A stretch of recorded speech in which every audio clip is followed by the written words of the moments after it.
Okay, so today I awoke from my slumber and realized I had something of a cold. But I will try my best to talk about all the important things that happened during day 2 of E3 2015. And as always, I would like to appreciate the hosts of the show, a Mr. Jeff Keighley. That is right, the Dorito Pope himself graced us with his presence on stage. And he did a good job hosting the event. Also hosting was Mrs. Aisha Tyler. She deserves some attention. She did a good job announcing, trying to keep things interesting. Now, some of her jokes didn't exactly hit the mark, but for the most part, she did fine. Now, I know some of you may be wondering why I take the time to talk about the host. Well, honestly, that's because hosting an event like this isn't easy. But oh well. Enough of the pleasantries. Let's talk shit about some video games. Now, first up is the trailer for The Phantom Pain, and unless Hideo Kojima forgives Konami, this is the last time he will be able to work on a Metal Gear project. I'm not saying that it's impossible for him to come back. I'm just saying that no other major Japanese game creators have went back to their publishers yet. So if anything, maybe he'll be the first. But the trailer itself looks amazing. The highlight for me, though, was the mention of Les Enfants Terribles, showing two children who I can only assume are the little baby versions of Liquid and Solid Snake. Needless to say, it got me pumped up. Next up is a PlayStation exclusive called Horizon Zero Dawn. Now, at first viewing of this trailer, I thought that Enslaved had somehow managed to pull off a sequel. But I should have known that that couldn't be the case because my dreams never come true. But this game stars a young girl who was kissed by fire, and it seems like she's trying to survive in a post-apocalyptic world that seems to be ruled by machines, where nature seems to have taken back the earth. The game and the combat look very good, so much so that I want to call bullshit on it. But this is a Sony exclusive title, and be that as it may that this trailer may have been heavily scripted, Sony tends to live up to their expectations when it comes to their games looking how they advertise them to look. On a side note though, the young girl's voice in the trailer makes me want to travel the universe with a sexy blue space smurf. But that's another topic. And moving on, the creator of Shenmue decided to use Kickstarter to fund the creation of Shenmue 3. Which I am very happy about because when I was a child, I used to annoy the hell out of my brother by repeating the lines of, "Wanna play a game of Lucky Hit? Wanna play a game of Lucky Hit? You can't play games for shit, and you're a salty twit." And just for nostalgia's sakes alone, I will be funding this game. Not like they actually need my help though, because just over the time that I've been talking about it, it seems as if it's been growing. 5 hours ago, it was at 800K, and now it's at 1.5 mil, as long as the developer doesn't go nuts with the money, like Double Fine did. Then this game will come out for all to see. Another thing they put up was some more Batman Arkham Knight shit, but since that game comes out in like a week, we can skip it. Now, PlayStation did inform us that they would team up with Spotify, and once again, I could not give a fuck, so I am moving on. Call of Duty showed off Black Ops 3, and from the look of it, we are still dancing around in future combat. But since Call of Duty is slowly running out of people to murder, we will probably be moving more into space combat as that series keeps going. Because we've killed every race of people on the planet in their games now, and we've even gone to the future. And in that trailer, now it looks like they're fighting fucking Chappie. So now it's only a matter of time before they introduce the space terrorist and they just evolve into the next Halo. And moving on again, we get to talk about Star Wars with 2 new games. The first being involved in a family-friendly version of Disney Infinity with the cute little figurines that are meant to break your wallet faster than a live-in prostitute. But the odd contrast there is that EA is showing off their version of Star Wars with Star Wars Battlefront, trying to give off an epic feel, while conveniently forgetting to address the whole no real story aspect of the game. But in truth, I'm curious to see how many people start placing bets saying that Disney Infinity's cute baby Star Wars will probably be more fun than EA's Battlefront. But oh well, only time will tell. And moving on from EA, back to the show stealer of Sony, they showed more footage of Uncharted 4.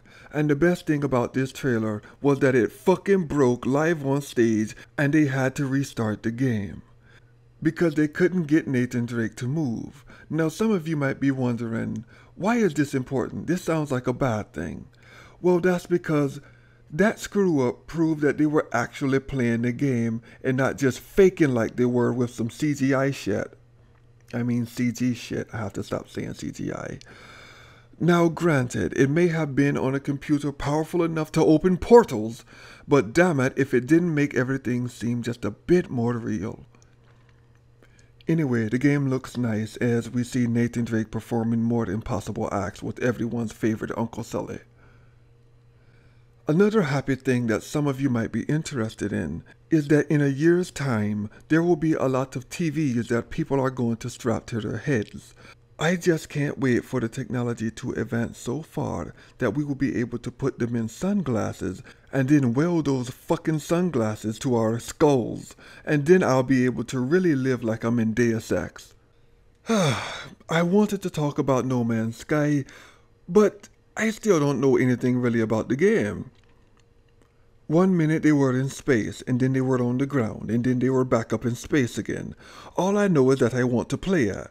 And one game I don't want to play also showed up again, and that's Destiny. They are coming out with another expansion, except this time they are actually adding a little bit more story, so good for them. That is what people have been asking for. And sadly I'm still talking. They showed a bit more of Mad Max, and I know this might be a little bit short-sighted, but is it me or is Warner Brothers producing some really good, high-quality games right now? Mortal Kombat, Shadow of Mordor, Injustice, the Batman series. I mean, while I do hate their pre-order bullshit, that they do, that won't stop me from giving them credit when it comes to putting out good games that people actually want to play. They don't seem to be fucking around. Even releasing the Mad Max game months after the release can be taken as a sign that they won't release bullshit. Another shocker this time was a game that I didn't really think I would care about, and that would be Fable Legends, whereas the more I hear about it, the more I become intrigued by it. Mind you, that's not as much as I see of it, because all I've seen is CGI bullshit, and that doesn't represent the game in any way. But still, I admit I am curious, and that goes for the new XCOM 2. I fell in love with the first game, and they also decided to waste more money on CG trailers. But I guess I shouldn't complain too much because at least it did look pretty, I guess. One game that did show actual gameplay was the new Halo game. And despite how a lot of people feel, Halo is a reason to get an Xbox One, and they seem to be putting a lot of care into it. But then again, I don't think 343 Studios has much of a choice, because if they fuck this up like the Master Chief Collection, then Microsoft will probably close the damn studio down. But even I'll admit that I am very much interested in the Halo story. I've even taken the time to read a few of the books and learn a bit more about the backstory. So I wish them luck, and if they do not give us a hint or some type of way that we can go and get Cortana back, then I can see that studio being burnt to the ground in the very near future. And speaking of more Microsoft shit, a new IP from Microsoft has reared its pretty face in a game titled Recore. And one thing that grabbed my attention there was that it was being made by Kenji Inafune, the creator of Mega Man and the Dead Rising series. So Microsoft had my attention, but then immediately lost it again after I saw more CG goodness. Mind you, yes, it does look pretty, but so do a lot of the naked women that I see on porno sites, and both of them I can't touch right now. But one thing I will be able to touch in the future is the new Microsoft Elite Wireless Controller. This thing looks amazing. Being able to exchange parts on the controller as they wear out is a great idea. Also, Microsoft announced Forza 6, and I don't care about that when they release a game where I don't have to download the fucking ending of the game. They also announced Dark Souls 3 for those of you who are masochists and think your lives are just too good, so you can look forward to this game as a way to punish yourself. One game I won't rag about though is Tom Clancy's The Division, a game where they actually showed freaking gameplay and it looks damn good. Being able to betray anyone and everyone at any time is a thing of beauty. That way, when you want to be a dick and live the life of an asshole, The Division is the game, well, that you can look forward to. But so far, I've only ever seen the multiplayer. I do hope that the game does have a dedicated single-player mode, because I am the type of player that does enjoy learning more about the games that he plays. And, of course, it couldn't be a real E3 without Microsoft showing off their timed exclusive, Rise of the Tomb Raider. But once again, at least they showed actual game footage. They also released a new Hitman trailer, but that was CG again. I will admit that I am looking forward to it because I did like the last Tomb Raider. Watching Laura get down and dirty to survive gave me great pleasure. But given how many times Laura smacks her face into things just in this trailer alone, then her cheekbones must be made of bricks. Another thing to talk about is that South Park announced that they are making a new game. So yeah, that's a thing. And one more that actually had something that resembled gameplay was a new IP by Ubisoft called For Honor. But I don't trust them. They put up a played demo on the screen and followed one of the mini fighters. And you mean to tell me that they just happened to pick one out of the 8 fighters that would win everything with this so-called random stage fight? I'm calling bullshit on that. But outside of my skepticism, the game does look like it could be fun, and I actually do want to try it out myself.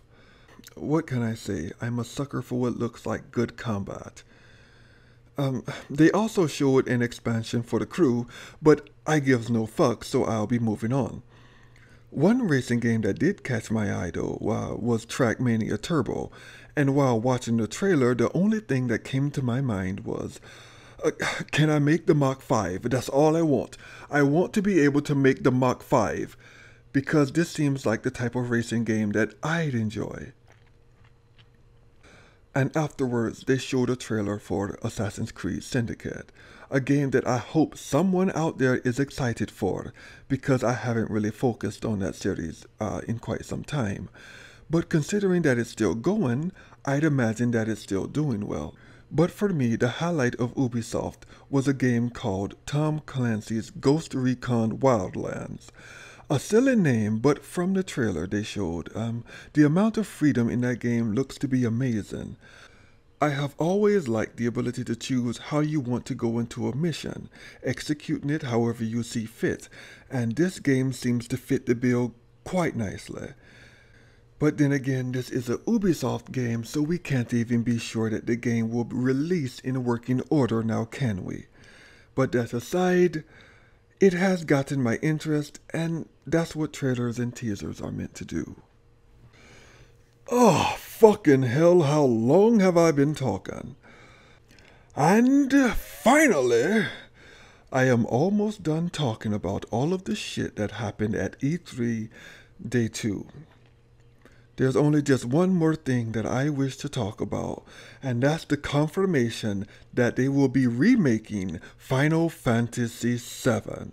The game that, for me, turned me into a Squaresoft fanboy, until Final Fantasy XIII turned me into a cruel and evil bastard that curses the name that Final Fantasy even fucking exists. But hey, if there was ever a way to make up for unleashing those 3 horribly boring games, one after the other like it was my own personal hell and you had the on-off switch, then it would be for them to announce this. And of course, it's coming to the PlayStation 4 first, and the rest later.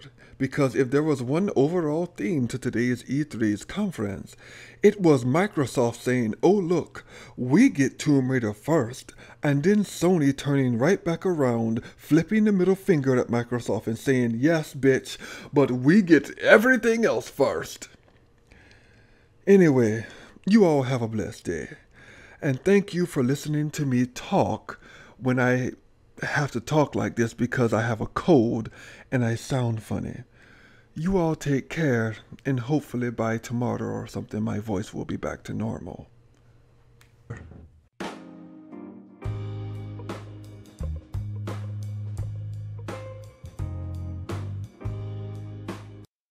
Alright, now, on a side note, let me explain to you just how important Final Fantasy VII is to me. Microsoft could have come out and said, we have Final Fantasy VII exclusive only on Xbox. And as you all know, I don't have a console right now. I would have went out and bought an Xbox One. And then Microsoft could have said, you can only play Final Fantasy VII if you own the Kinect. And I would have went out and bought a Kinect. And then Microsoft could have said, you can only play Final Fantasy VII if you wiggle your eyebrows and start blinking. Then I would have been a eyebrow-raising, spastically blinking motherfucker.